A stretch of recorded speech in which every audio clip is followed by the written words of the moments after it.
আল শাহতি শরণার্থী ক্যাম্প এবং পার্শ্ববর্তী তুফাহ অঞ্চলে ইসরায়েলি হামলায় অন্তত ৪২ ফিলিস্তিনি নিহত হয়েছে। এতে নিখোঁজ রয়েছে আরও অনেকে। আর নিরাপদ ঘোষিত আল মাওয়াসিতে ইসরায়েলি বাহিনীর হামলায় আরও ২৫ জন নিহত হয়েছে। এ নিয়ে গেল একদিনে শতাধিক ফিলিস্তিনি নিহত হয়েছে।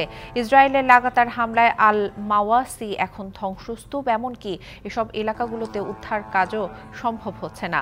মাওয়াসিতে ইসরায়েলের এই হামলার আলাদা তদন্তের দাবি জানিয়েছেন ইউরোপীয় ইউনিয়নের পররাষ্ট্র বিষয়ক প্রধান জোসেফ বোরেল।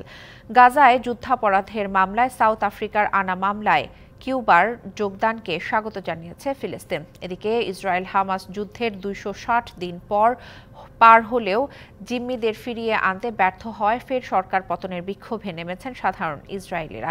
এ সময় তেল আবিবের রাস্তায় প্লে কার্ড হাতে নেতানিয়াহু বিরোধী নানা স্লোগানও দেন বিক্ষোভকারীরা।